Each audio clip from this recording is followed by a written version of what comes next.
Hi everyone, how's it going and welcome back to another video on the channel. Today we're looking at Sky's Fantasy Football again, and we're going to look at some popular picks from last year and some popular picks you're seeing in a lot of drafts this year as well, and decide if they're worth it, if they're worth the money that they've been increased to or decreased to. And I've got 9 players lined up, so let's get straight into things. So starting us off, we've got Heung-min Son as a 9.7 million midfielder. Now, if you watched the video yesterday and you follow him on Twitter, you'll know that I'm a big fan of Heung-min Son for this season. 9.7 million, he was 11.4 last year, so he's took a drop in nearly 2 million. And I think with a new attacking manager, a new style of play, and without the injury, hopefully that he's recovered from last year, he will be back to his good form from the previous season again. I think 9.7 million is a steal compared to the other players that you can get for more expensive than that. I think he's better than the likes of Odegaard and Martinelli, who are more expensive. And obviously he's a good cover for Harry Kane. Harry Kane's 12.5 million this year and he's nearly 3 million cheaper than that. And I think he'll be able to get better upgrades elsewhere if you go for Son this season over Kane. Last year he was 170 points, obviously it wasn't his best season. Finished 11th for points for midfielders, but then he still got 10 goals and 6 assists, and that's a really bad season, so we'll see how he gets on this year. And obviously down the bottom we have his first 5 fixtures this season, and none of them look too difficult. I think Brentford away is easily a possible goal scoring game. Man United at home, again the same thing, and then they've got Bournemouth, Burnley and Sheffield, 2 away games and 1 home game as well. So I think Son could be fantastic this year, especially as a good cover for Harry Kane. Next up we've got Trent Alexander-Arnold, one of the most hyped picks for this season, especially in FPL, and in Sky Fantasy Football he's no less than that, because he's been given a 0.8 million deduction, meaning he's only 10 million in defence, still being the highest priced defender. Finished third in the defender points with 185 last season. Obviously had a pretty poor season as well. Liverpool in general defensively had a fairly poor season, and then he started to play in a different kind of position, get more attacking returns, and he looked very good at the end of the season. So I think this season is where he starts strong. 2 goals, 9 assists last season. Most of them came at the end of the season, the assists anyway. Only 7 clean sheets, and then he picked up 6 10-point hauls as well. I think, especially when you look at the prices, like Saka again being 10.4 and Trent's cheaper than that, plus he'll get clean sheet points as well as attacking returns and passing bonus as well when you think about that. It just looks like a guaranteed pick. So for me, definitely one to go for, probably one of the first names on the team sheet. Next up we've got one of last year's highest scoring players, one of the most hyped players and one of the best players of last season. We've got Marcus Rashford. For me, he's not worth it this year. I think he's been increased by nearly 3 million, up to 10.9, which means he's only 0.6 less than Salah. Obviously had a fantastic season last season with 17 goals and 5 assists.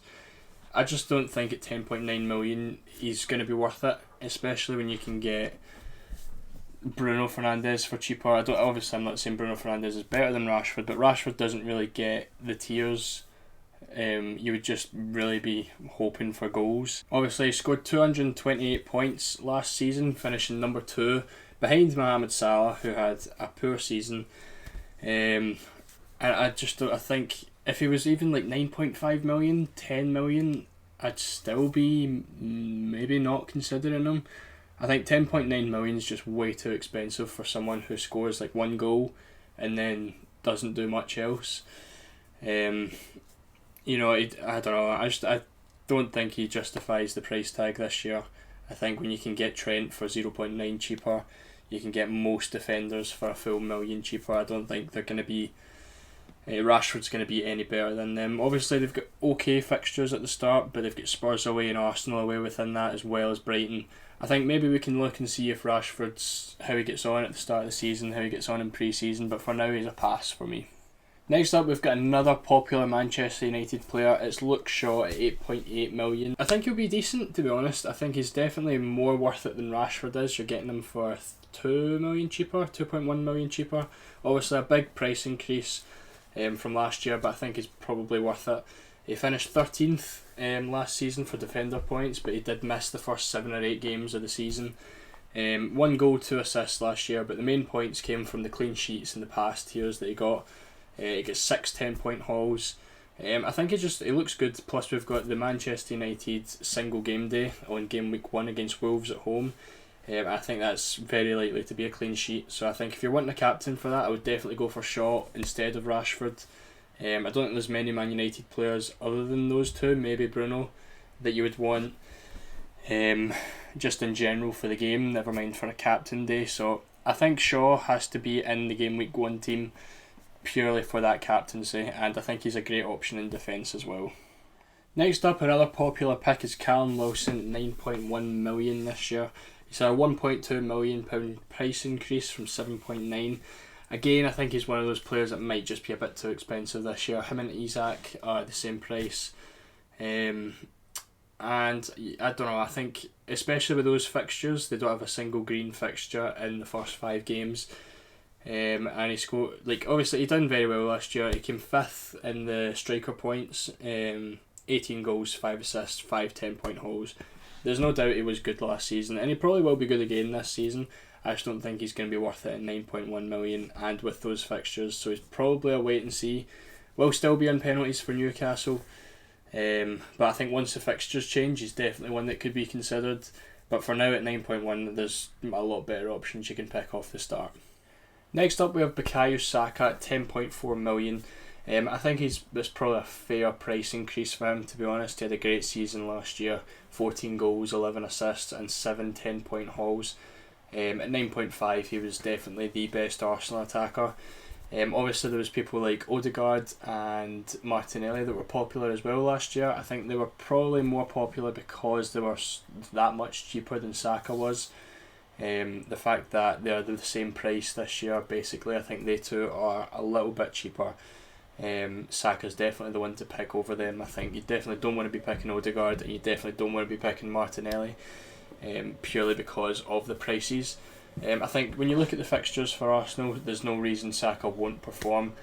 And at 10.4 million, I think if you've got the price, if you've got the money there, if you've got it in the bank, I would definitely be picking him.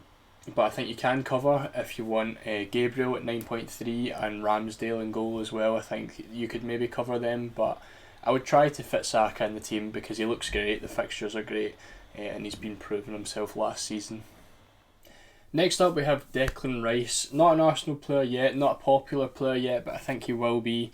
Obviously, the Arsenal transfer is imminent, and I think he'll be fantastic, to be honest, this year. He's a good cheap option. If you need Arsenal cover and don't want to pay the good prices, Rice got tackle tiers last year for West Ham, and I think he'll be fairly nailed on for pass tiers as well for Arsenal, which makes him kind of like an Enzo Fernandez with the passes, tackles. And I think at 8.1 he could be great and a good captaincy for the Arsenal games. Obviously players like Saka, like we just said, are fairly expensive. Gabriel 9.3 I think. I think he could be a very good option. Obviously there's a goal threat there as well. It'll be a much better asset this year in Sky at Arsenal. He's only had a slight price increase as well, which, I mean, it doesn't really make too much of a difference. And again, good fixtures for Arsenal. I think Declan Rice is definitely one that should be on the list for the Game Week 1 team. Next up, we have Nathan Ake at 8.8 million, a Manchester City defender. Obviously, he's been increased by 0.8 million this year, and I think he's probably just a bit too expensive. Last year, he was very good because of how cheap he was, him and Akanji together. But then they were always getting rotated. I think when you look at the prices, you've got Stones at 9.2. I think Stones is fairly nailed in that Man City team this year. And for 0.4 million extra, he's probably just worth going for.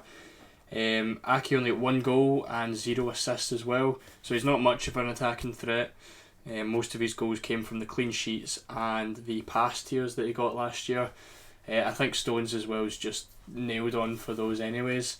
The fixtures are okay for Man City. I think they've probably, if you look further than that, the first 8 or 9 fixtures, they've probably got the easiest in the league. So Stones I would be going for instead of Ake. I think Ake at that price you can get Shaw, who's nailed on and has an attacking threat as well. So I think I would not be going for Ake this year. I'd be looking at other defenders like Stones, or even Rodri at 9.4, who's 0.6 million more as a midfielder and is guaranteed tiers and as well as a goal threat. But for me, Nathan Ake this year is definitely a pass. And finally, we're ending things off with Mohamed Salah, 11.5 million this year, a decrease in price from last year. Obviously, Salah again, everyone said he had a bad season last year. You look at the stats, he scored 19 goals and 12 assists, which obviously isn't up to Salah's incredible standards, but it's still fantastic, and he still finished number 1 for midfielder points ahead of people who had the season of their careers. He got 8 10-point hauls as well. So I think when you're looking at the fixtures, it's fairly difficult fixtures, but Salah I think is one of those players that you ignore the fixtures because he can score in any game. And I think when you're looking at the price, he's been decreased in price. He was the number 1 point scorer last year, so why would you not pick the best midfielder in the game for even cheaper than he was last year?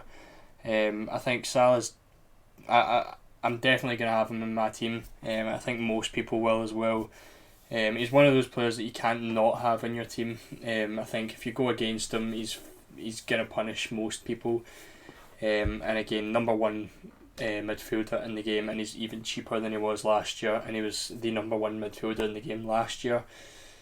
So why would you not? He's cheaper and he's the best, so I think he's definitely a player to look out for and someone that should absolutely be nailed in your teams this season. So that is 9 popular players on Sky Fantasy Football, in my opinion, and whether they're good value or not. If you think I missed anyone, let me know in the comments, let me know on Twitter, tag me, and maybe I can do a part 2 if there's enough players, or if there's anyone you think I missed out. I can easily do another part of this. But anyways, if you enjoyed the video, please leave a like and subscribe, and thanks so much for watching, and I'll see you all in the next one.